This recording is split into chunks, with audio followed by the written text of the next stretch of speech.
paper presentations, panel discussions, and meaningful networking have made this conference truly memorable. To capture these special moments, I would request all of you to gather in front of the mural at gate number 1 for a group photograph after the session. We now begin with a very relevant and insightful session with our journal editors. We have with us Dr. Debashish Chakraborty, the moderator for today's session. Dr. Chakraborty is a professor at the Indian Institute of Foreign Trade, Kolkata campus, and holds a PhD in economics from Jawaharlal Nehru University. His research primarily focuses on international trade, WTO, and environmental sustainability. Dr. Chakraborty has an extensive and distinguished publication record with his research published in leading journals such as World Economics, Journal of Quantitative Economics, and Economic and Political Weekly. He currently serves as the co-editor of the Foreign Trade Review, India's flagship journal, IIFT's flagship journal, and continues to contribute actively to research and teaching. Thank you so much, sir, for joining us today. I would request you to come on the stage.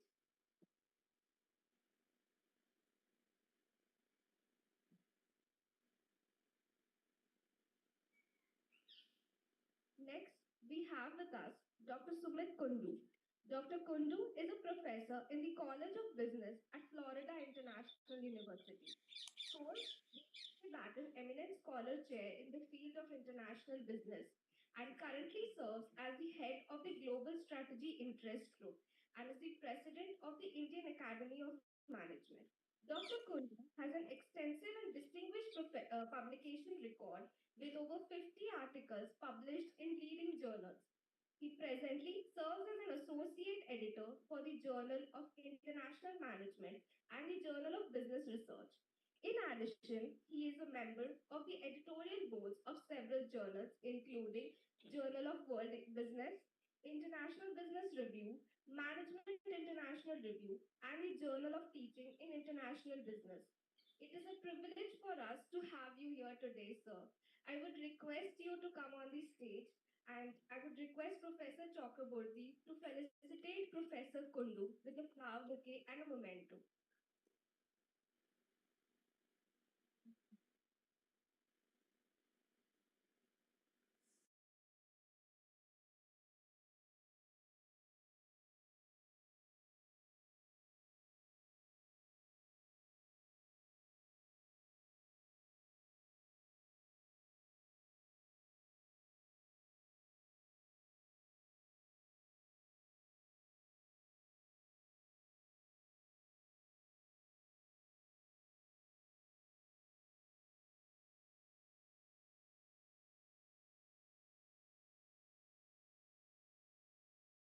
Professor Elizabeth L. Rose is a research chair professor of strategy and entrepreneurship at IIM Udaipur.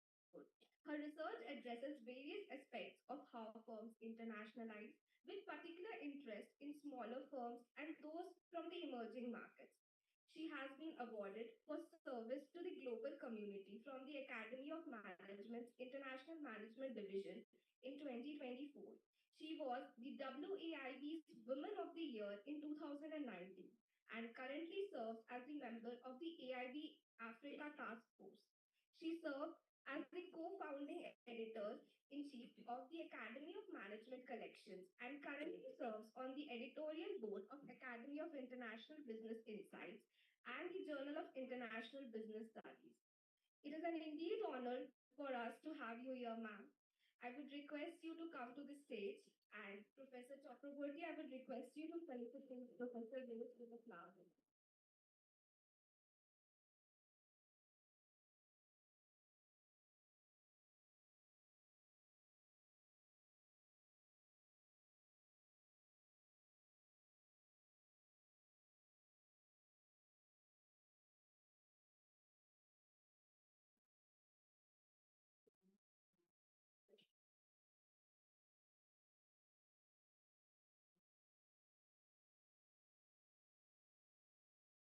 Professor Sahana Roy Chaudhary is a professor of economics at IMI Kolkata.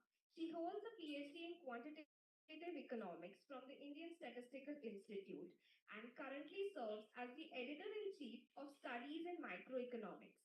Her research primarily focuses on microfinance, labor markets, inequality, financial inclusion, and technology adoption. With publications in leading international journals such as Finance Research Letters, Economic Modeling, Global Business Review, Dr. Roy Chaudhary has received prestigious grants and awards, including the Reserve Bank of India's Faculty Research Scholarship, Erasmus EU Staff Mobility Grants, and the Raghuram Rajan Young Scholar Grant. It is a privilege for us to have you here, ma'am. I would request you to please come on the stage. I would request Professor Chakraborty to felicitate Professor Roy Chaudhary with a flower.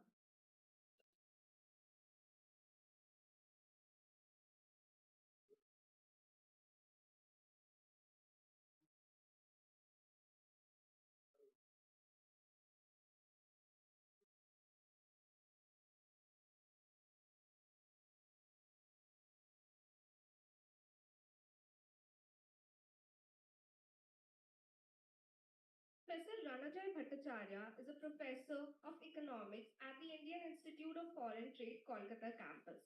He holds a PhD in economics from the University of Calcutta. His research interests primarily lie in international economics with additional focus in energy and environmental economics. Dr. Bhattacharya is a recipient of Fulbright Scholar in Residence Award and the Asia Fellows Award.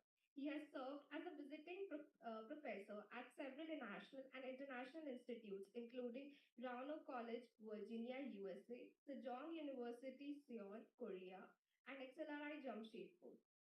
He currently serves as the editor of the Foreign Trade Review and continues to actively contribute to research, teaching, and policy discourse in international trade and economics. I would request Professor Chakraborty to felicitate Professor Bhattacharya with a flower bouquet and a memento.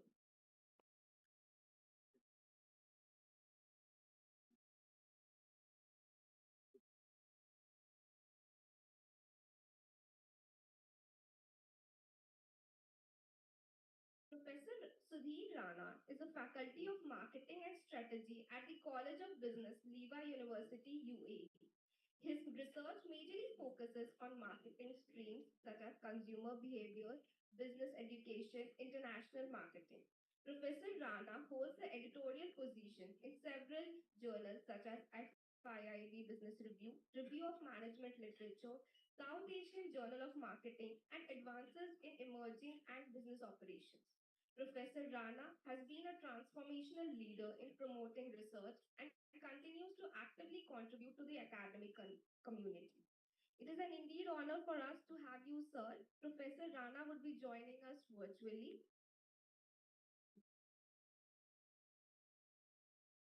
I would now request Professor Devashish Chakraborty, the moderator for today's session, to take over the session further. Hello. Thank you very much, Amulji. Okay, we have a set of academics of high caliber here as both scholars of high repute and editorial board members and editors of renowned journals. So let me not stand between them and the audience. I will just shortly, briefly add that today in the world of publisher perish, we are in a interesting scenario where young scholars are increasingly writing papers, but they're finding lots of challenges, which I see from my doctoral scholars' life as well, which will be how to avoid the test rejection. Stage one. Stage two, if there are multiple round of revisions that a particular journal is asking them to do, how to cope up with the challenge, and so many other challenges I can think of that is integral part of the research life of a PhD scholar and also the faculties in the early stage of their career. So to the panel today, I will request them to focus on some of these topics. Ideally, we are having 1.5 hour time, but we have already eaten some part into that. Maybe we can take some time from the lunch schedule and the group photograph schedule that would be announced earlier. To save time and optimize the discussion flow, I will request each of the panelists that if they can initial communique to around 12 to 13 minutes of time, and a part of their speech they can devote to the journals they represent, the best practice that is followed therein, and in the next part, they focus on how to guide the young scholars on how to publish in renowned journals. I will start with Professor Kundu. Sir, the floor is yours.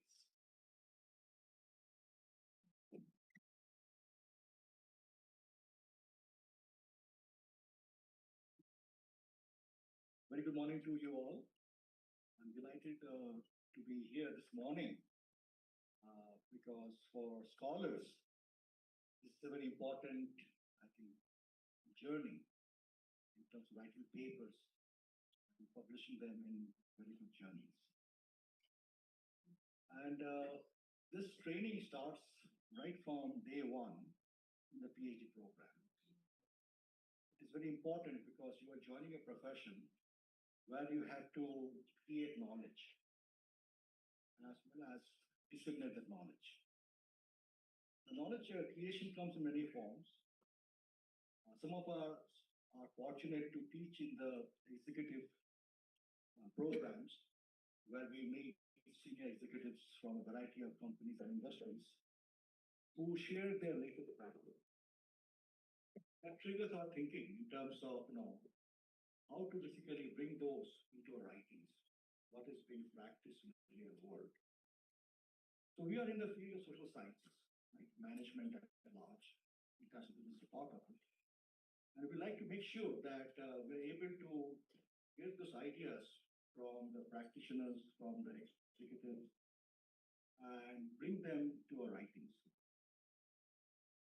The other aspect is that I have always encouraged my students to read a variety of magazines.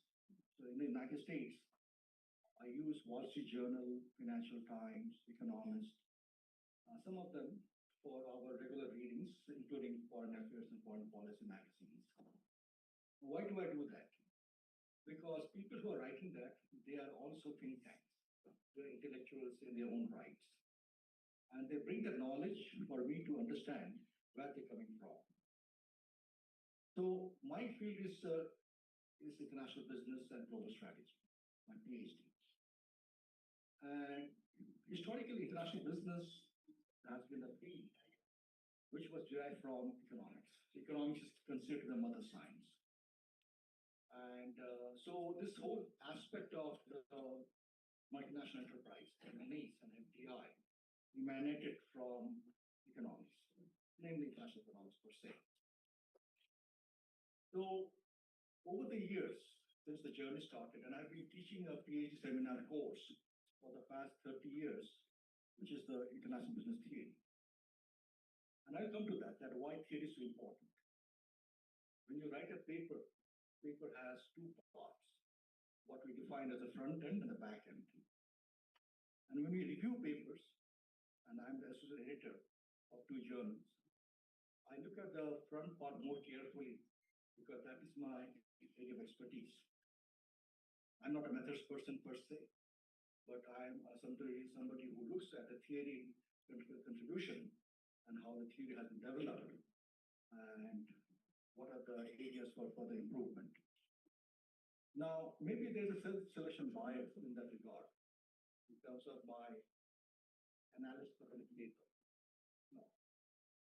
And so I make the point that when I teach the PhD seminar course at FIU, which is a 16 weeks journey, and we cover about close to 500 papers, 500 articles in the 16 weeks we have.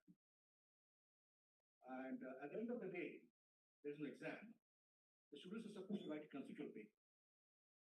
And the conceptual paper has to be sent to the main AIB conference or AUM conference. Because I have in a class of 4 or 5 students, a seminar course. I know each one of them very well. So clearly, I can have a bias.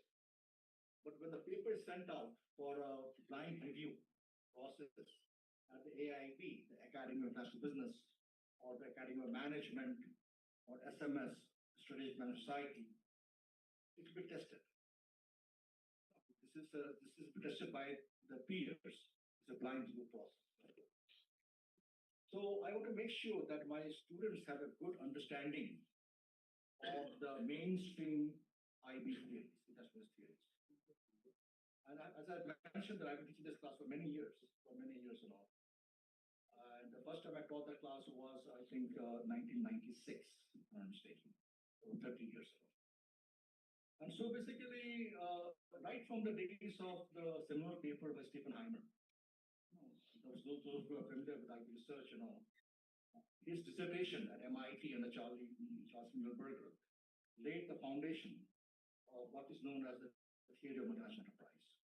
And the paper which he published in the American Economic Review was the groundwork to expand as to what is the M&E. And it's based on the theory of marketing profession. Okay, so and of course there are many other theoreticals. One of them is a very, I think famous piece written by Johansson and Van Lane in 1977 in JIBS, which talked about incremental internationalization process model. And subsequently, came many other theories, Ray Vernon's contribution. And of course, one of the two most important theoretical developments today, which I see in every paper, is the contribution by Oliver Williamson, the so-called transaction cost economics. And Oliver Williamson got a Nobel Prize in economics for that contribution. And the other is by Douglas North, institutional theory. And he also was a recipient of Nobel Prize in economics. So my students have to understand where did this journey started from Stephen Heimer's contribution to where it is today. And today, of course, people are debating in a very big way that what should be the new thinking.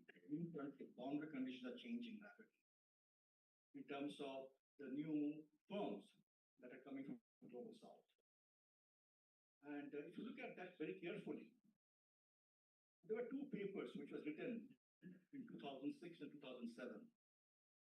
2006 was Matthew's paper, which was the triple L perspective, the linkage, learning, and leverage. And then, of course, another paper was put forward by Yodong Luo and Rosa De Kang. As you know, Rosa De Kang is the editor-in-chief of JIBS, and Yodong Luo is the deputy editor-in-chief for JIBS. They wrote a paper in JIBS published in 2007 on springboard perspective. So this debate started that, can all the theories explain the phenomenon as to why firms go abroad? So basically, the four questions we asked in IB research is the why of FDI, where of FDI, how of FDI, and when of FDI. And you can frame the narrative from these four questions to explain the rise of the global south. So the term BRICS, right? It was coined by James O'Neill, who was the chief economist of Goldman Sachs in the London office in 2001. So that emerging market multinational research started around that time frame. Because the question was what type of theories we need to explain the growth of this emerging market multinationals, whether from India or China or Brazil or Russia or other places. Right? And of course, that debate still goes on. So people like Alvaro Gutazura, people like Ravi Ramamurthy, they have put forward their thought process, the rise of the global south. So interesting thing is that you have to observe the real world phenomena, both at the country level, at the industry level, as well as at the firm level. So the macro, the meso, and the micro. And looking at the micro aspects comes a new frontier. So as I mentioned earlier, this IB research started with economics. But then over the years, IB researchers have looked into finance theories, marketing theories, management theories to explain. Because at the end of the day, multinational enterprise is a black box. How do you unravel the black box? There are many phenomena that is taking place. What do we know about this black box? Can it be just explained by the traditional economic theories? The answer is not. Clearly, most of the people who started this discussion were economists by training. So IB, international business, was a very new field. And today we have, even in the United States, I would say less than 20 universities in the US which has a PhD in the IB program. PhD in business program. Most of them are in management and finance and marketing, the traditional fields. Now, people often say that, what is IB? And they question that every business is international. Some of it is true. No, but the challenges of SME or micro enterprises or MNEs are fundamentally very different. Very different. So from my perspective as a researcher, as an academic, I'm trying to understand what is happening in the real world. And clearly, I observe there's a lag effect. The real world is 2-3 years ahead of me. What is happening in the real world, I have to understand that, and it will take me 2 years to put that into writing with my doctoral students, just to understand the phenomena at large. So today's research, so one of the two important areas of research which I've been working on as we speak, one is called platform-based internationalization. The story of Uber, Airbnb, all those things, So what type of theoretical lens you use to explain the growth of Uber or Airbnb and other type of firms? Very important, very timely. And the other is that we want to talk about FDI, like foreign investment. But there is also something called divestment. And that is the term called deglobalization. And so that is a new phenomenon that is happening, right? So in strategy, we talk about downsizing and right sizing, optimal size of the company, right? And that is something which we have to look at very carefully. So I think we have to understand what is happening out there in the real world for us to model the situation. And and what happens is that theoretical papers are similar papers. So they are the papers which define. So for example, in the IB theory, if I look at the work of Peter Buckley and Mark Casson, their book, The Future of Multinational Enterprise, was written in 1976. At the AIB main conference this year, in 2026 in Manchester, United Kingdom, they're going to celebrate the 50th anniversary of this book. So I was attending the European International Academy Conference in Athens, Greece, about 2 weeks ago. And Peter Buckley was there, and he gave a talk about the theory of internalization. And it surprised me that that book and that work has over 10,500 Google Scholar citations, just one paper, the book. 10,500 Google Scholar citations. So you can talk about impact, right? So yesterday in the Junior Faculty Consortium, I mentioned about the 2 R's. So one is, of course, we are very interested in revised result, right? That's R&R. But the other is rigor and relevance. So research has to be rigorous and research has to be relevance. Impact. Okay, nowadays ACSB is looking at societal impact as an important metric. We are a institution at large, so we have to be mindful of that also.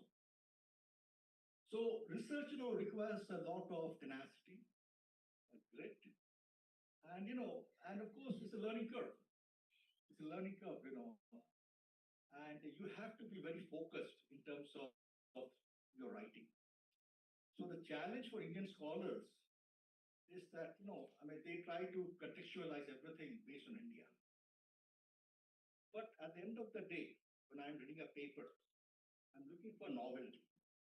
And we ask the question, so what? What have I learned?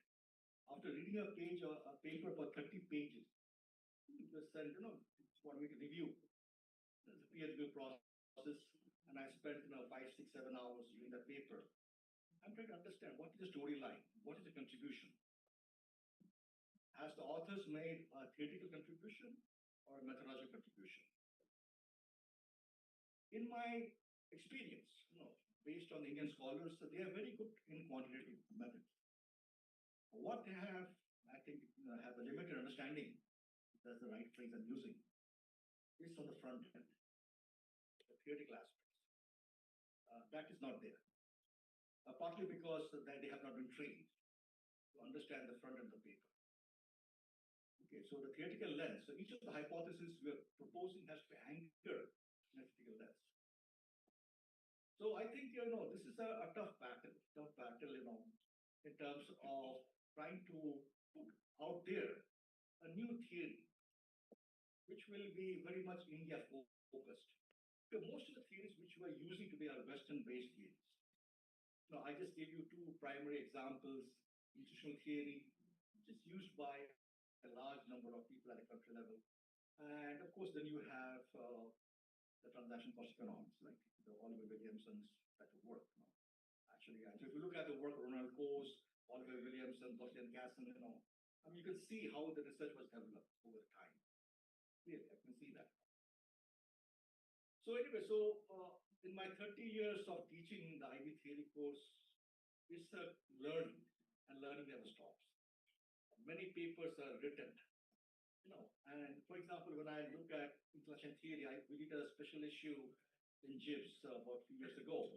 So many aspects have been developed, and of course, in fact, we are launching a new journal, which I'll share shortly. It's called the Indian Academy of Management Journal.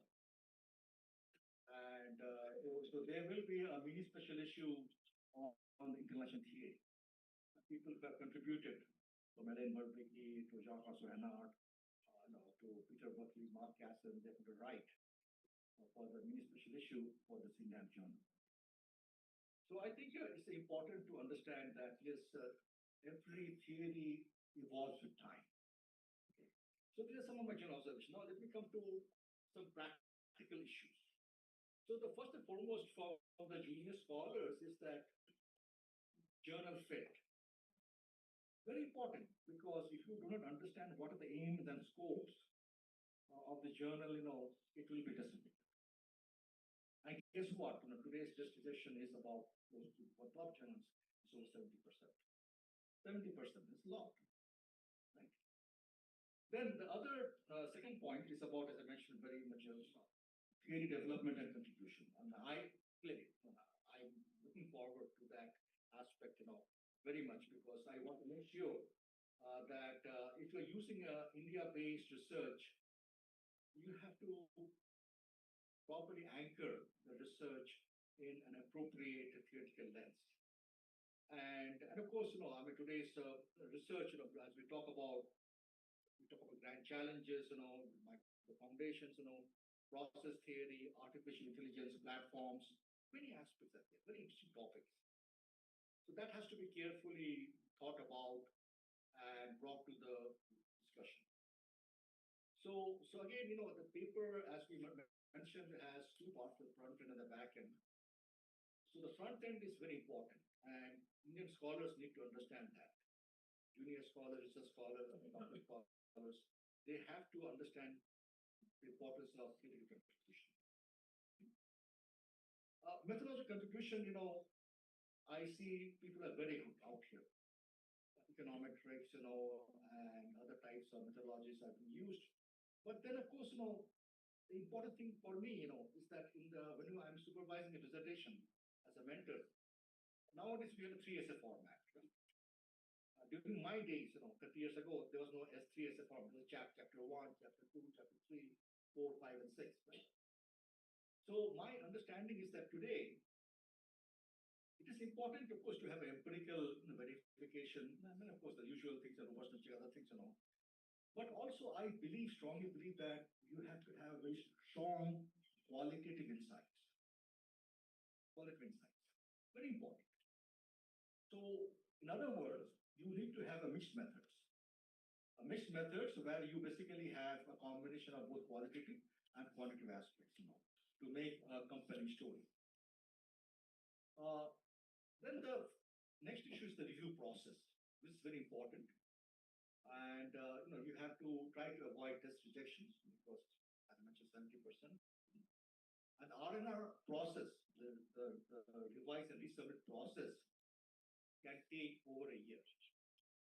Most of the journals, they go for 3 to 4 rounds of interviews. I mean, this revisions, So very important, and you'll be hearing from the speakers also. So in terms of the importance of R&R process. India focused research, be mindful of that in terms of what your novelty, what your contribution is. So obviously reviewers and editors, they will look at that very carefully. The last 2 points is that ethics, artificial intelligence, chat GPT, be careful. Be very careful. We always remind, don't plagiarize, right? So nowadays everything is there, out there. can get all the information. But what is your intellectual insight? That's really important. And in the closing, my closing remarks, out of time, is that yes, you have to meticulously think about the research problem because that is where the journey begins. The problems are very well defined, and the other steps will follow in place. A lot of hard work. Good luck. Thank you. Thank you very much, sir, for pointing out in no uncertain terms that theory and motivation, they are the spirit and backbone of the paper. The method can be the muscle. I'm sure not many questions will come on your each perspective. May I now request Professor Rose to share her perspectives, please? Thank you. Is that working? Now it's working. All right. Now I woke everybody up. Thank you all for being here. I'm really delighted to be here. Everybody on this panel spends a lot of time doing editorial work, and the more that we can make it, the more that there's no shortcut. And don't think that the rejections will stop once you get old. How many people have submitted to a journal? How many people have been rejected? In the past couple of weeks? So I mean, there's no silver bullet, but there are tips that I think can shortcut the process a little bit and get rid of some of the frustration. And I've experienced all the frustration as an author. There is some randomness in the process, and you need to understand that. I did not understand that when I was a student. I thought, if you write a great paper, it's going to end up in a great journal. In the end of the day, when you submit a paper, you're writing to maybe 4 or 5 people, and they're deciding the fate of that paper in that journal. And it kind of depends who you get. My background is in quantitative research, and I crunch numbers better than most members of the Academy of International Business. And I always feel a little bit sorry for someone who gets me as a reviewer, because I'm going to find problems with that quantitative aspect that very few other reviewers for these journals will find. So that was just sort of either your good luck or your bad luck to have gotten me. So there's a randomness that when my paper's rejected, I find very useful to fall back on that. It's like, it's not me, it's the randomness in the system. It makes me feel better. So do understand that. Get to know the process. And look, you guys are sitting in a fascinating context. India is an amazing place to be doing research. Make sure, though, that it's not just a paper that's essentially, nobody's done this in India before. It's been done in the United States, but it hasn't been done in India. That's not going to be enough to get into a reviewed journal. But turn that around and think about why India is the perfect context in which to study this problem. That's going to make it appealing to a much, much broader audience, which is what we want. Some practical stuff. Every journal has a website. Editors spend a lot of time figuring out what to put on that website. Please read it. It's really depressing as an editor when you get a paper that it's clearly not a fit for the journal, and clearly the authors did not read the website at all. So, for example, I've just stepped down as founding co-editor of Academy of Management Collections. AMC does very focused lit reviews. So when I get a paper to process as an editor, that's a straightforward paper, with theory and quant, and it's not a fit to the journal. I mean, on the one hand, it doesn't take me much time to reject it, but it's a lot less fun to reject papers than you would think it might be. I was surprised at that. AIB Insights, where I'm deputy editor, we publish short, 2,500 word articles that have insights for somebody. In that case, when someone sends a paper that was clearly rejected by another more standard journal, it's not going to go anywhere. It's not a fit to the journal. Journals are different. You know, each journal is different. So make sure you understand what that journal wants to publish. That means reading the website and read recent articles from that journal. Every time an editor changes, there's sometimes subtle, sometimes big changes in what the new editor is looking for compared to the old editor. So spend time getting to becoming one with that website. As Sumit was saying, writing is really, really important, and I think young scholars tend to underestimate that. I started out publishing in statistics, and there the writing is much more straightforward. It's kind of, you know, we all speak math, right? You don't need so many words. I switched to international business and strategy, and now I spend so much time writing, rewriting, because telling the story is really, really important. And that's what's expected in the IB field. And it takes a lot of time. And I'm a native English speaker. I don't have a lot of languages floating around confusing my brain. And I've always viewed myself as a pretty good writer. And it's still, I spend a lot of time writing and revising. And if a paper comes in that's very poorly written, it's going to be hard to get out of that, to make that into a positive decision. So make sure you're writing, tell the story. Make sure when you're reading not just for content. I know many of you just skip to the results and the conclusion. I know you do that. Don't do that. Read for content, but also read for style. You're going to find papers that you say, wow, I really like that paper. It's really well written. Figure out what makes that paper so appealing to you, because that's going to help you tell your own story much better. Make sure that your contribution is explicit and interesting. We're not writing mystery novels here, okay? I need to know what's your contribution, preferably in the abstract, and make it clear. And I find that hard. In the 85th revision of a paper, I kind of go, oh, there's no contribution here. Why am I even working on this paper? If you're having trouble seeing the contribution, ask a colleague to read it and see what they think. And as Sumit said, talk to some managers. It's incredibly enlightening. And they can tell you whether, even if you're doing strictly quant work, talk to a couple of managers and see if, when you discuss it, your results with them, they go, that makes sense, or nah. Because if they're saying, no, that doesn't make any sense, sometimes you can get statistical results that are significant, but they're not interesting or practical. So I'm a big fan of talking to some managers. That's something I've learned fairly recently. In terms of revise and resubmit, first of all, celebrate when you get a revise and resubmit. You've got a massive foot in the door. Your rejection rate when you submit initially was very high. Desk rejects, as Smith said, are 65, 70% or worse. I sort of figure if I get a revise and resubmit, my probability of being accepted is much closer to 50%. And that's a big difference. So drop everything else, work on that R&R.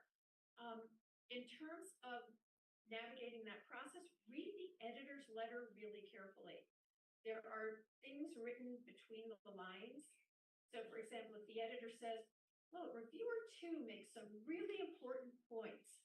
If reviewer 1 was disagreeing with reviewer 2, go with reviewer 2. The editor's letter should give you a roadmap.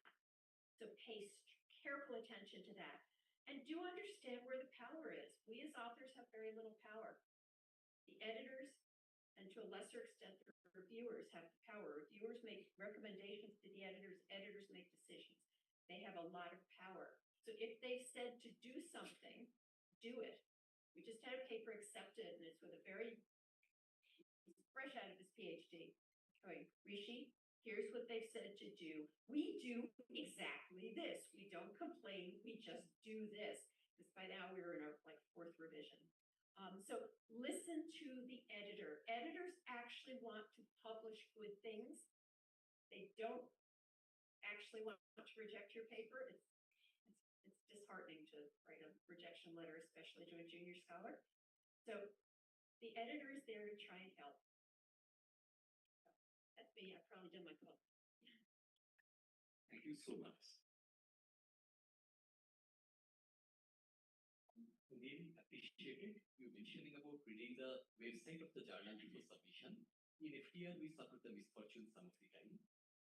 And I also really appreciate this point about the two opposing kind of review suggestions coming.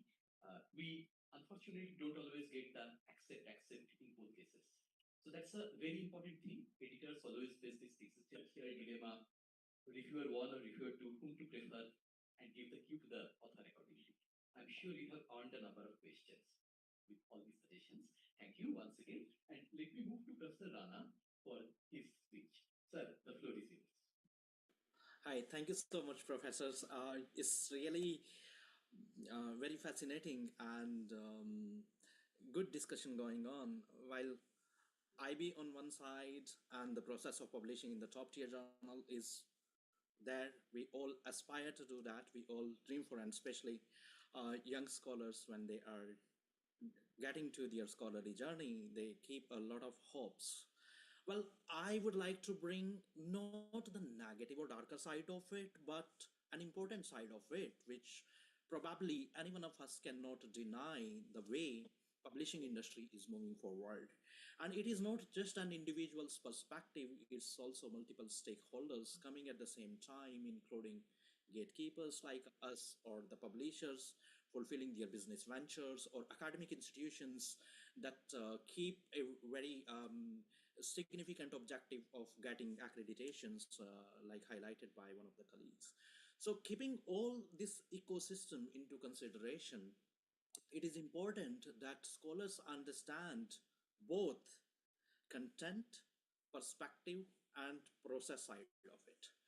Well, my experience has been really a mix of everything. At some point in time, I I think that content and quality is important. And if you hear from the editor's perspective, I'm sure all of us, we are saying to you, we need high quality, we need depth, we need good structure, we want you to follow the guidelines. I mean, none of us is going to tell you that any journal, no matter which tier it belongs to, if it is a significant journal, will compromise with the quality, will compromise with the novelty, will compromise with the depth, will compromise with methodology. Definitely not.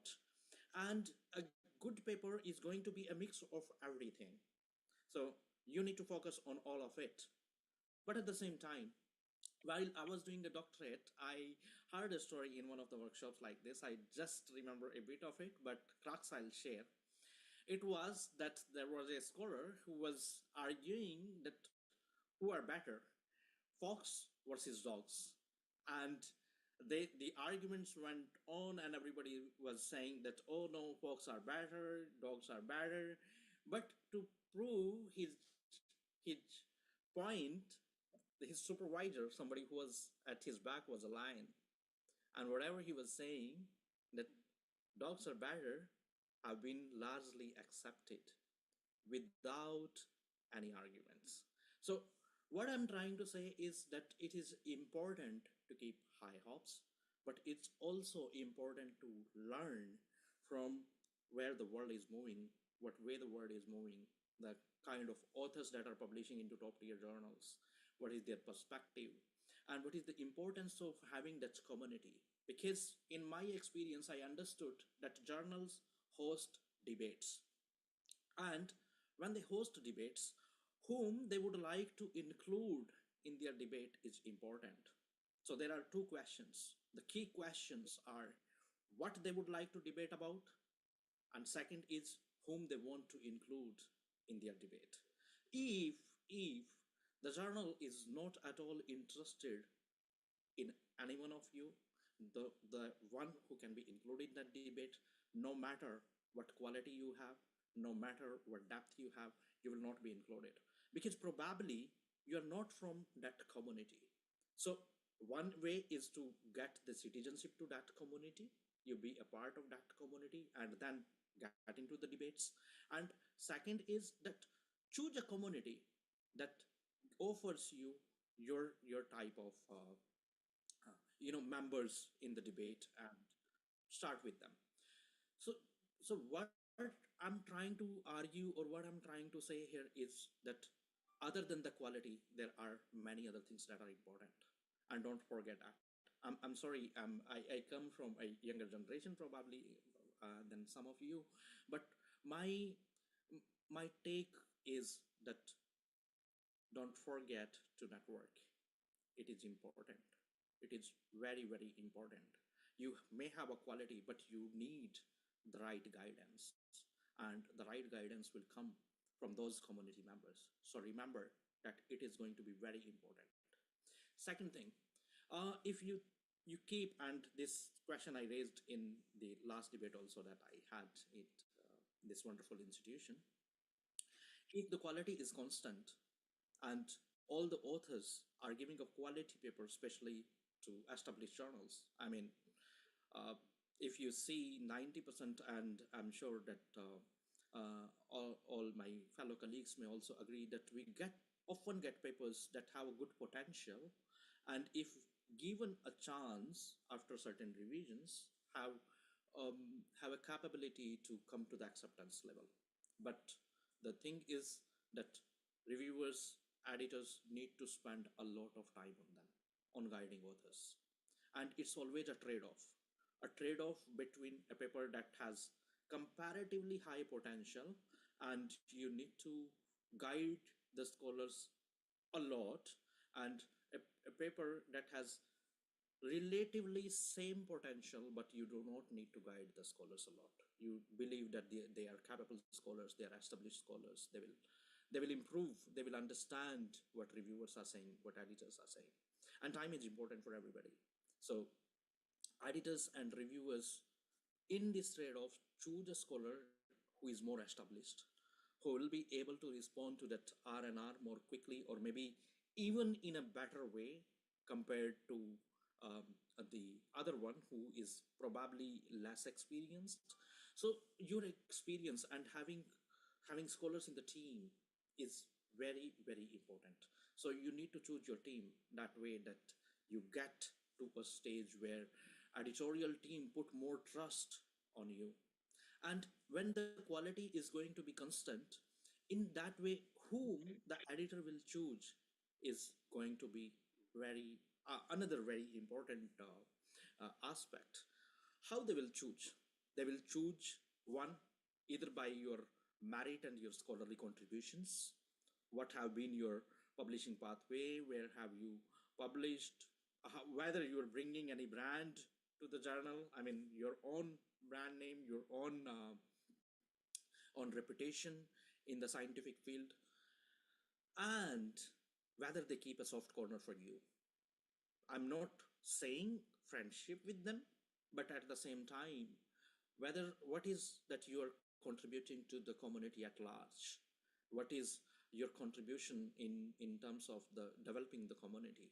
And if you're not doing that, probably they will not keep that soft corner for you. So what you are contributing back to those journals? Are you a reviewer? Are you participating in the community development activities? Are you giving back to the field in any way? Are you a brand ambassador of that journal? Maybe like you have been using uh, the production, sorry, documents produced by that journal, the content that they produce. It is very important. So what I'm trying to suggest to you is that it is important to focus on content and quality, and there is not going to be a survival without those. But at the same time, you also need to learn and navigate to the ways that make you reach to your dreamed destination. And quality is not the only way to reach to that. It's it's a combination, it's an ecosystem, and in this ecosystem you need to develop your own skills, your team, your content, your network, your friendships, your compliments, your contributions to the community.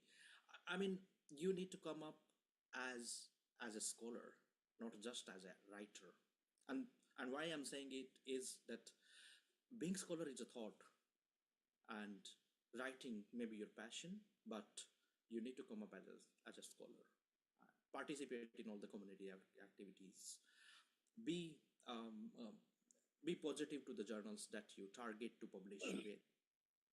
Um, this is what the perspective that I would like to bring. Thank you so much, Professor Chakrabarti, and I'm very glad to be a part of this August gathering and my Intellect panel members. Thank you.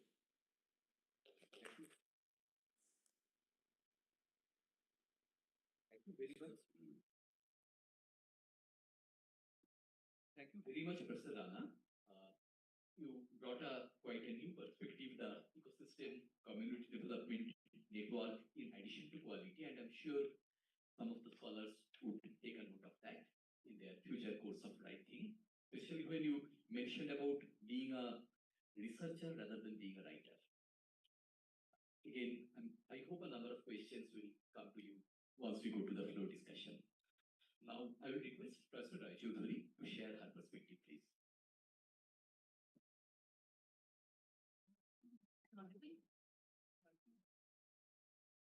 It's taking a few seconds to load. So, good afternoon, and I express my heartfelt thankfulness to the organizers of this conference and to my co-panelists. I took charge of this journal Studies in Microeconomics in 2018. So today it is Scopus listed, it is ABS listed, ABDC listed, and initially, yes, there was a lot of struggle from editor's point of view. I see editor-in-chief point of view, I'm just saying this. Finally, it is now a triannual journal. And let me talk about a little bit on the journal's overview and some scope. It's very important, as Professor Rose has pointed out, that from the author's perspective now, to read between the lines of the objective aims and scope of any journal that you submit, right? So about my journal, this journal has broad perspectives from three angles. One is theory, applied work. Second is policy analysis and debate. So this section is made for mainly the practitioners who deal with a lot of data. So to give one example, maybe some scholarly work was done by just giving example by the largest port in India, in Navsheba port, a huge data, the time delay that was estimated, which is a very nice scholarly contribution because it has many economic repercussions. Because of customs and other delays, how much the time delay gets estimated. So not really the work is academic per se, but because huge data, which is confidential data to the practitioner, it was available. So that paper got submitted, and it was actually that trigger. We came up with this section, policy analysis and debate, which has big database for all the academic people, in the case of IIB, international business managers, practitioners, and for the academic community. So that is a section meant mainly for, not it is confined to, by the way, for the practitioners who deal with real-time data and have many takeaways in their contribution, research contribution. So now another part is behavioral and experimental research. So here, like for example, many fields are emerging in the AI and the sustainability era, where sustainability is an issue. Regulatory changes are also brought in. Farms are looking into sustainability issues very meticulously. So in the era of AI, trade disruption, sustainability, it's very important to deal with experiments run in labs with real-time data. Psychology is definitely involved very much to understand if economics is the mother, psychology maybe is the father in contributing to the field of social science. So this behavioral and experimental research is a broad section, at least in my journal, where I think lab-based experimental works need to be nicely written, and there are many papers actually I'm getting in this area. So So broadly, this is about the structure of studies in microeconomics, and this is confined, not really confined to the field of economics, because there are multidisciplinary approaches, like, for example, marketing. Marketing has a big overlap with economics, dealing with the understanding the consumer psychology, and finance also has a big overlap with microeconomics, how the firms are thinking from financial strategy perspective. So not really this is confined to economics, but of course studies in microeconomics is after all economics. Now coming to the point, which I think is very important to understand, desk rejection. So, see, I'll be very straightforward here that the editor's job, and so is the job of associate editor, is a thankless service. So, we put a lot of effort, wholehearted, honest, sincere effort, finding time out from our busy other schedules. Teaching, research, all administrative duties are all of our duties, okay, wherever we are working. Having said so, when a paper we get that in the EIC desk, which is not really going well, not a good fit of the aims and scope and objective of the journal, a temptation comes to outright rejecting that paper. Second thing is that when we find that the methodological rigor maybe is there, but the contribution to the literature, the strand of literature, is not really clearly written, or it's not a good fit in that sense. But the methodological rigor is very much there. So a temptation comes to desk reject, though with little sympathy, because methodological rigor is there, and many a times it is at least sent to the associate editor maybe. And now thirdly, the motivation and the the fitness in terms of the strand of literature is very much there, but the methodological, immediately what I do at least is to see the abstract, then glance through the motivation and the introduction to see where it gets fit in the strand of literature, and then to the methodological rigor. So if methodological rigor is missing, though the introduction is nicely written, the problem is very interesting, then there is a temptation to reject it, desk reject it. And then finally, how it is written. So these are the main pointers I would like to share with the young PhD scholars maybe, that see the goodness of it, the aims and scope in particular. Second is, after all, these are, by the way, marketing terminologies that I will be using now, selling and packaging. You know that there is a methodological rigor there. You know there is a contribution, there is a clear-cut problem in the strand of literature where you are wanting to contribute. Okay, but the selling and packaging aspect, what I mean by that is that the motivation is not clearly written. Why should a reader read at all your work, right? So some kind of chain linking paragraphs should be there, so that the reader has the curiosity to move on to the next paragraph, right? To move on to the methodology. So it should not be abruptly linked, right? So the introduction is there, but you are jumping to the data and methodology, which the missing link are there. Okay, so you have to really pay good attention to how to package and sell your paper. These are marketing terminologies though, but this is very important.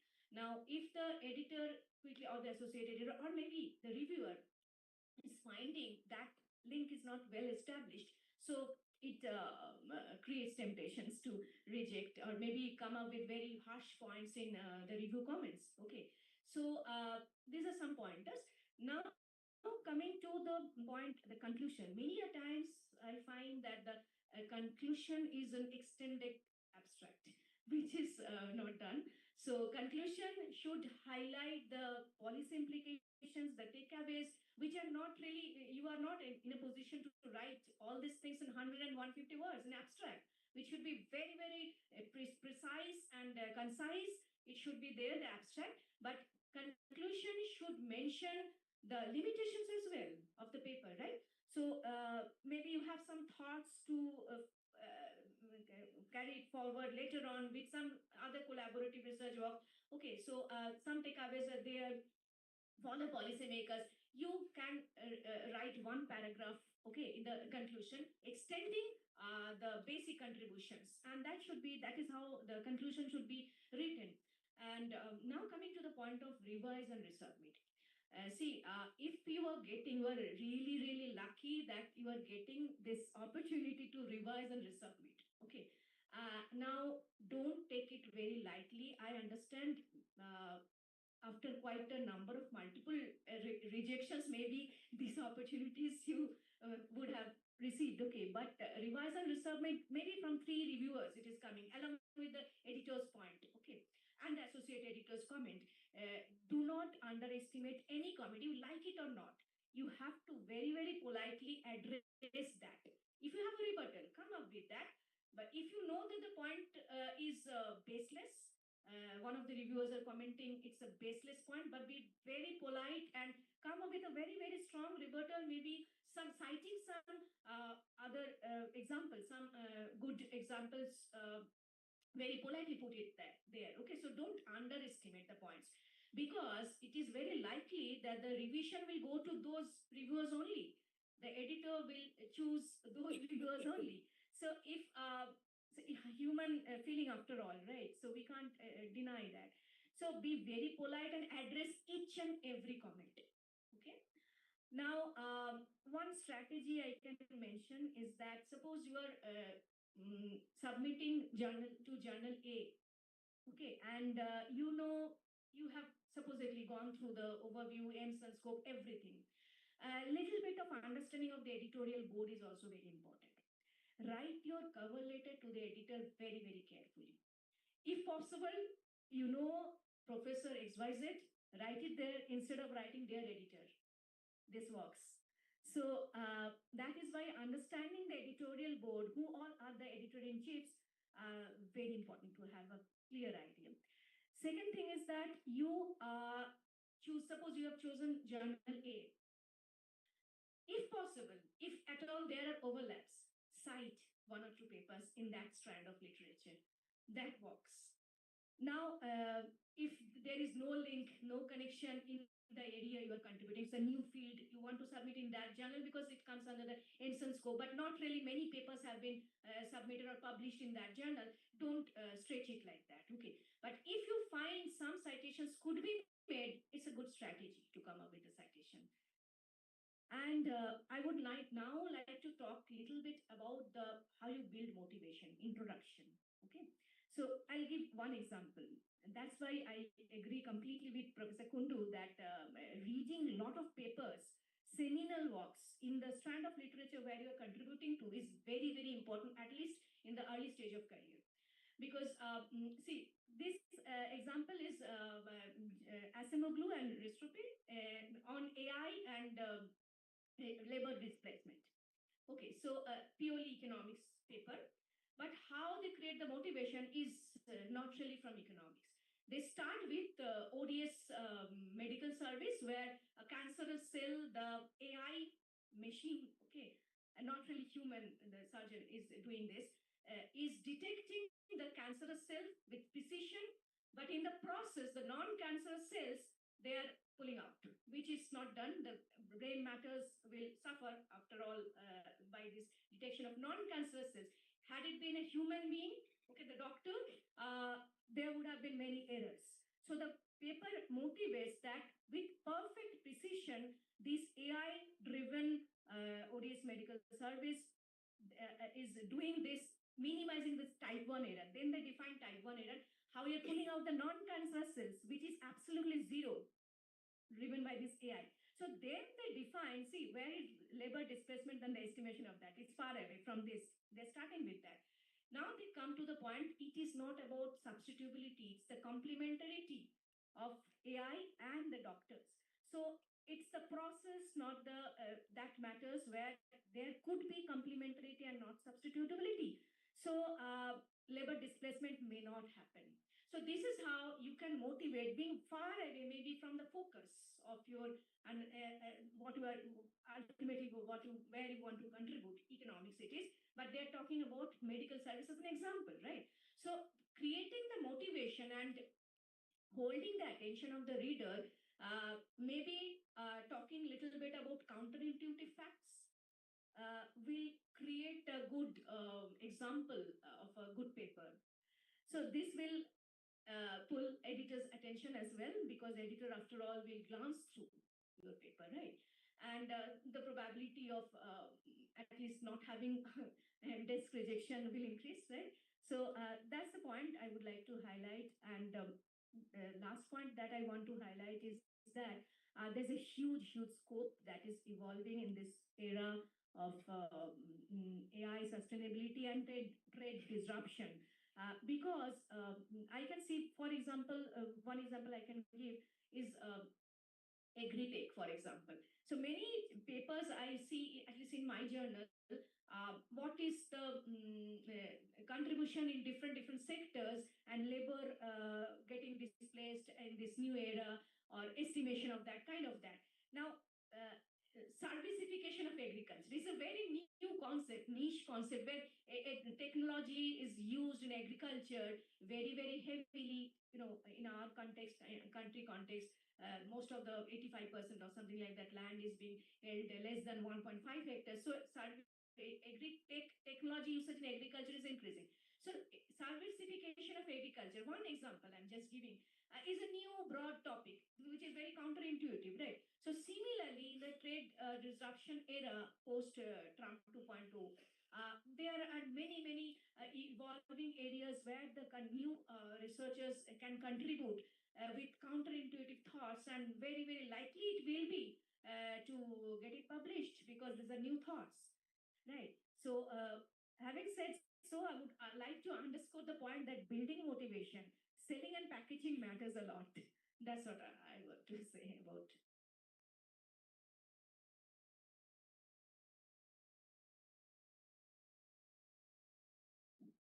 Thank you very much, Professor Rajodhuri. I really like the point, the way you stress the introduction and conclusion, the importance of that. In fact, one of the IMI journal, Global Business Review, we have seen, they have given the sub-themes actually towards the end, so that like the way the extended abstract problem can be avoided, and the limitation and other parts clearly can be spelled out. That definitely should be one approach the young scholars must follow. So let me move to Professor Bhattacharya, last speaker in the panel. Sir, the floor is yours. Okay, so speaking last has many advantages. One of them is that most of the points that need to be made are already made, so I won't waste my time a lot. But I like Professor Rose's word, randomness. And whenever you get a rejection, there is a high probability that this is due to this randomness factor, cooled by randomness, as Nicholas Taleb would have said. And but the other point is, so you cannot eliminate that randomness. And 3 or 4 people or 2 people deciding the fortune of your paper, that is not very fair to an author who spends a lot of time writing it. But sometimes some mistakes we ourselves make. And this is very important for students who are about to send papers to the journals. One mistake is overthinking. So I overestimate what I have written. That is a normal tendency of all of us. Since I have put a lot of effort, I think this is a very good paper.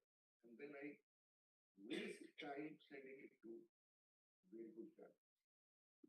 And they would get rejected ultimately, even just rejected.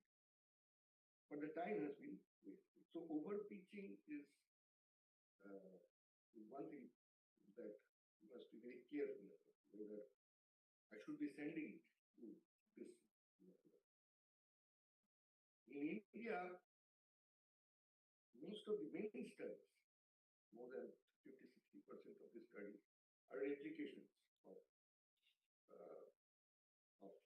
things that have already been done in the context of the book. And I think Professor Kundu, what he has said, that you should contextualize the theory in case of India. We don't do that, unfortunately. And we just use that in our thinking that whether this will be suitable or not. These replication studies won't create a good journal. So if you have done a replication study, no harm in that. If you have done a replication study, target low level, and you may have a chance. As per now in IIFT we have this ABDC classification. My experience about ABDC classification, there are some anomalies that happens in every classification system. But my analysis is, if you have a purely replication type of work with very minimal new data replicating what has been done in another paper somewhere, a good paper, then it is maximum it will go is up to sea level, ABDC sea. If there is a minor kind of innovation, so maybe you're using a regression in the context, in this context, this regression was type of regression was involved. Sort of theory has been slightly modulated to fit the circumstance. Then B. But A onwards, you need major innovation. A star, of course, is very good, substantial contribution. So it's good to let you, if you allow some others, some of your teachers, peers, to read the paper and try to guess exactly what is the level at which I am operating. Then you will be able to target. Given this classification system, you can use this classification system to target. Apart from this, all of whatever other panelists have said is also true, because you have to do a lot of, you have to read aims and scope and things like that. But choosing the journal level where I can pitch, so you be certain journals. If you place your paper in a B kind of thing, then you already have a list from where you can choose. This helps sometimes in choosing. And last is, of course, this has also been said, that theoretical underpinning of empirical work is absolutely important. Otherwise, it makes no sense, because we don't understand the causality of the variables and where the causality comes. Okay, so I'll stop there and I'll deal with questions.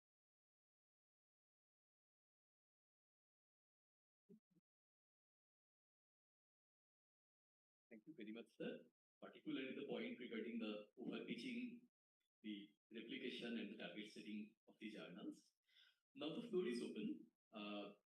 We can go for 15 to 20 minutes of floor discussion. We have saved some time, thanks to the panelists. Okay, I must say that before asking a question, you must indicate which panelist you intend to ask the question to. Professor Bhattacharya was mentioning about the advantages of being the last, but there are disadvantages as well.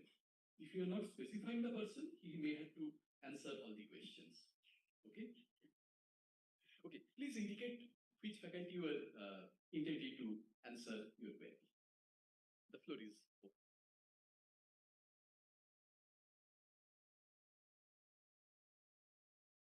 Come on, guys, we haven't scared you off, have we? Yes, Shubhadeep there.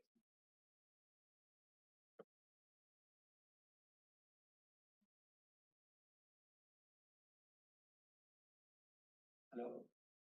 My question is to Elizabeth, ma'am. The thing is that randomness and overestimate, two terms I have known today. So that I understand. But that's while publishing, while selecting a paper for a journal, like through recommendation system, I have got three recommendations. One is A, one is B, one is C. Now I am limited by my knowledge of where to submit. So can you guide me? Because that is. So for me? Yes. Okay. Sorry. I'm a New Yorker. I have a big mouth, so I usually don't use a microphone. I think, so you've gotten recommendations, your paper's been rejected, congratulations. And then you've gotten recommendations from the system. I think I would look at each of those. I would tend to, yeah, I think the sir's point about not overselling your work, not claiming you've developed a whole new, not that you're doing this, that you've developed a whole new theory of management, because frankly, very few of us are ever going to do that.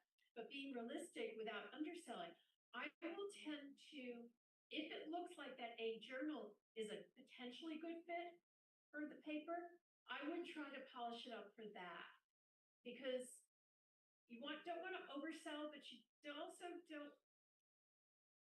We have one paper that ended up in an ABDCA journal. I actually think it had a shot at an A star, but it was my student's work. It was from his dissertation, and he felt much more comfortable sending it to this A journal, and it got published, and that's great, and it's been great for him. But there's always this nagging thing in my head that says, we could have gotten that in an A star. So you don't want to undersell, but look at each of these journals. And there's also nothing that says that you need to submit to those journals. So think about, look at what journals are you citing? That's a good suggestion about where your paper might fit. But look at each of those journals and see where you get a gut feel for where's a good fit for my paper. And even if it's an A, and you're probably going to get better feedback from an A than from a B. That's not always the case, because some journals are quite developmental. We all say we're all developmental, some actually are. But I think look at those journals and see, what does your gut tell you? Which is the best option? What does your gut tell you when you look at those journals that were suggested? Think about which looks like the best fit for your paper. What I look for is the acceptance rate, as you hear, ma'am. The thing is that in A category papers, what I am getting acceptance is around 20%. So again, in B category, what I'm seeing is acceptance is almost around 60%, 50%. So that is the thing we do. But I know that that there's a lot more overlap than what you think. Okay, so A stars, the top journals accept maybe 5%. So those are just a hope and a prayer for anybody. I'm a co-editor of Review of International Business and Strategy. It's listed as a C on ABDC and the 1 star on ABS. It's underrated, but we reject more than 70%. So it's not that it's so much easier to get into a B journal than an A journal, but look at the fit, because that's going to be the bigger determinant. Make sense? Yeah, that makes sense.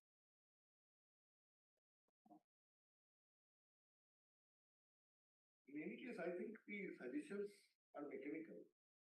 The suggestions are made from the, so Yeah. I won't give too much importance to suggestions given by. I shouldn't do. That's actually a really important point, because they'll all be from the same publisher. So they're trying to gin up submissions to their own journals. Thank you, excellent panel. I have a question which is slightly tricky. So you've submitted a paper to a journal and they're taking a lot of time giving feedback. What is the optimal time, you think, to withdraw the paper? I mean, despite repeated reminders, the editors haven't got back to you. It's a general question to the panel. Anybody can pick it. Go for it. Well, this is an inherent problem in the profession today. I'll give you a specific example. I have a paper under R&R in the Strategic Entrepreneurship Journal, SCJ, as we speak right now. And it's R&R, which has been for 4 months now. And when I review papers, they expect me to turn in the reviews within 4 weeks. So it's not a fair game, right? And so the question is that, you have to have a lot of patience. It is a capitalist situation that you are at their mercy. But if it is a very good journal, and I'm defining a very good journal as FT50, Financial Times 50 list, so I think, this is something which you deal with, so my suggestion would be, you can write to the editor, which we plan to do so in the next week or so. That in 4 months, not an hour and all. And get some, hopefully, favorable outcome. Yeah, but when you write, be polite, because it's probably not the editor who's sitting on it. I'm frequently late on reviews, and I'm not alone.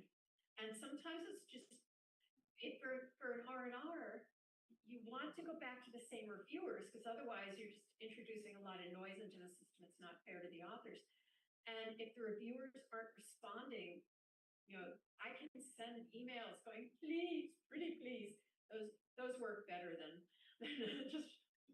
But I mean, it depends where you are in your career too. Sometimes you need that decision very quickly. Otherwise, if it's gone more than a year, I'd be tempted to pull it back. But if it's an R&R, remember, you've already got a foot in the door. Then you be patient. But just when you write to the editor, recognize that the editors are not trying to make your life miserable. Okay, we do it, but we're not. That's not the goal. And it's probably reviewers who are late. So I think it depends on your purpose as well, and it's a research question, in fact, because how you're optimizing your and minimizing. Because if you are withdrawing and going for another uncertainty, okay, that might take much longer time. We're inviting uncertainty in any case, so better to put it in a request tone to the editor. How long, maybe can I get some? So politely, very nicely, politely written, because withdrawal has its own timeline as well. So. But I think these matrices are there. Now you can see what is the average amount of time a journal takes for the first decision to be made. All these things are available for all journals, more or less well-known journals, all journals. No, but despite that, that's despite that. So then you are unlucky, because the average is that, and you are unlucky. In that case, as she said, if you withdraw and send it to another one, before this rejection, it will be lying there for another month. So maybe you have to write polite letters. That's the only way out. But I have found that these matrices are very useful. First review, how much time, and these things are a lot of transparency has come. But the other thing is changing reviewer. One set of reviewers give you a review, and then the next, maybe they did not agree to see the revision, sent to someone else, and he said something completely different. This is very unlucky for that. Maybe the first set of reviewers were much, you could do the review. What the second set is saying is impossible to do it. So these are the kinds of randomness that she is talking about. I mean, you cannot avoid these things, but these are very unfortunate things that has happened to me as a author as well as a editor, because many times we could not send it to the person who had reviewed. Professor Rana, any response from your end? What should be the optimum time for withdrawing a paper? Hello, sir. Usually there is a set standard practices, like all of us said, but it usually takes six to 8 months. Like if you talk about FIB business review, the entire process takes 6 to 8 months.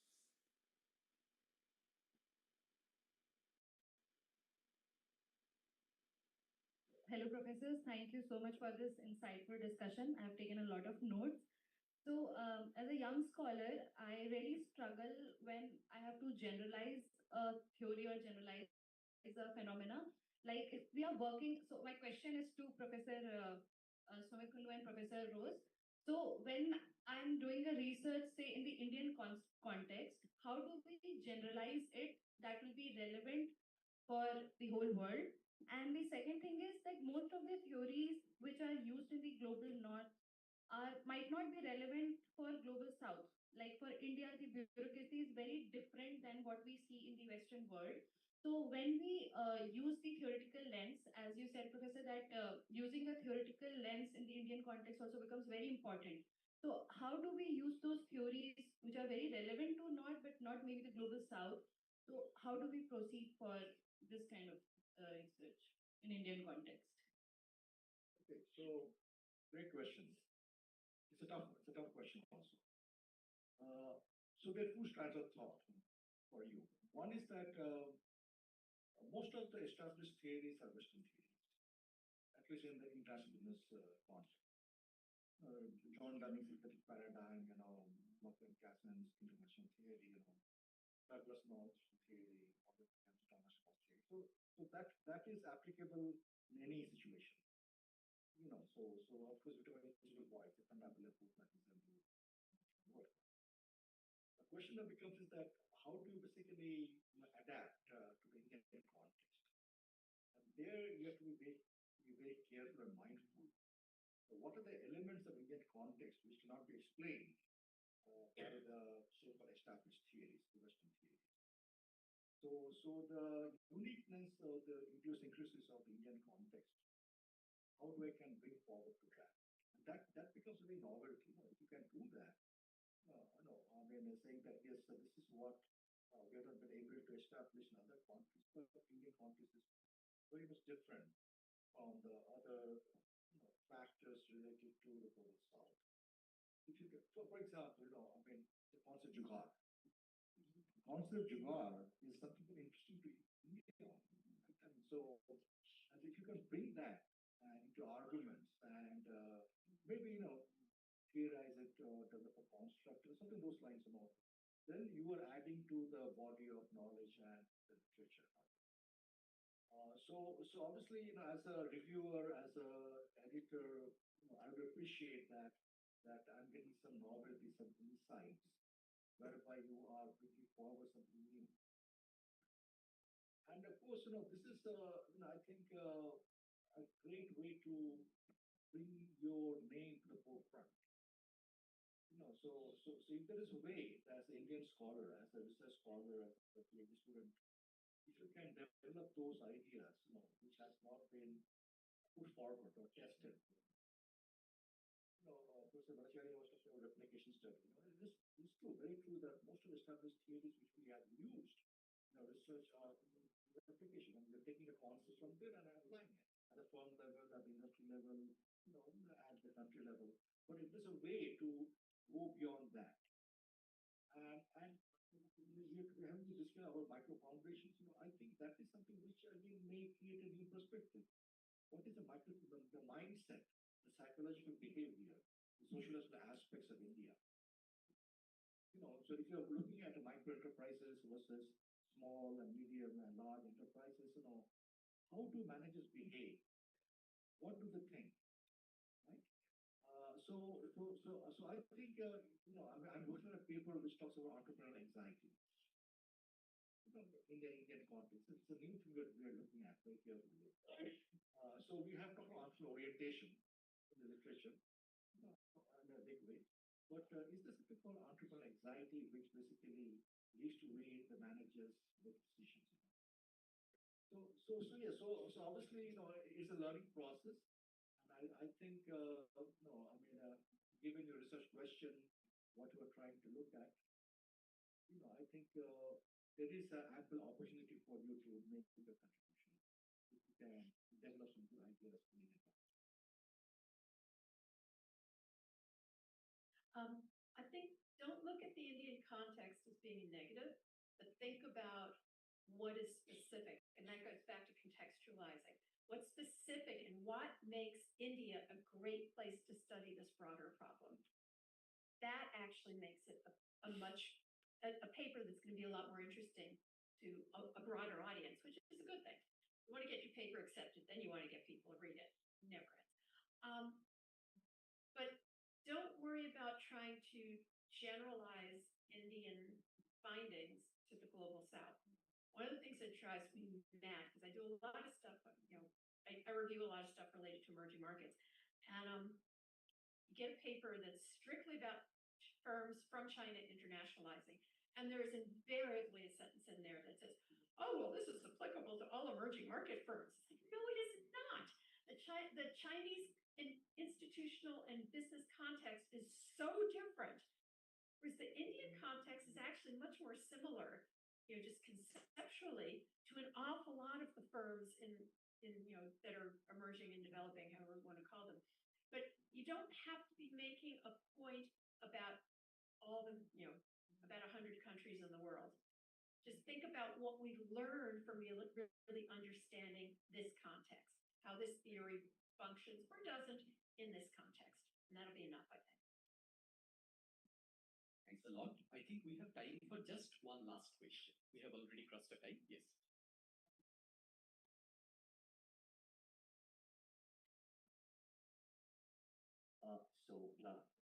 Vishnuji, so my question is basically related to a methodology because I use human subjects, human respondents, and most of the journals, the international ones, they're asking for ethics committee.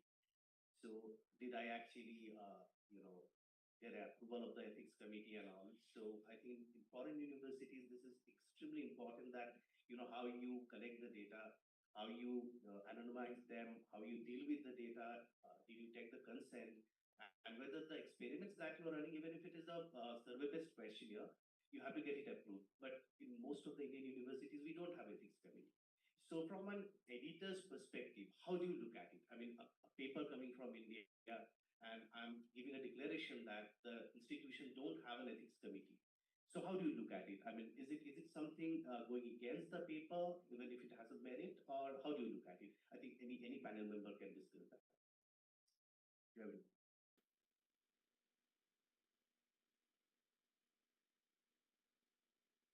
This is the first school I've heard of that doesn't have an ethics committee.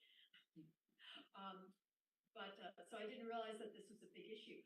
I think if your school does not have an ethics committee, then I think if you make an argument, particularly in the letter to the editor, which is really important, people read those, that my school does not have a formal ethics committee, but here are the steps I've taken that are consistent with high ethical practices, I don't think that would be a problem. But make it very clear.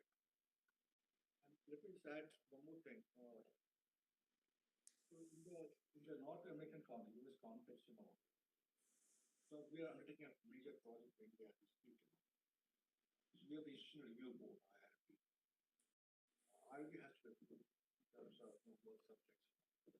So they look at IIB very carefully. Once they have approved it, then we are going and do the interviews. So that's very important. The other aspect is that nowadays many journals, they are asking for data. They are saying that you want to get your data and independently that we run those models. There has been a piece of data person. Action also.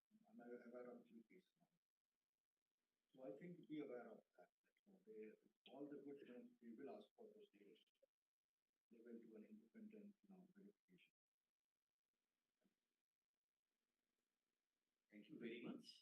Now, I think we are coming to the close of the session.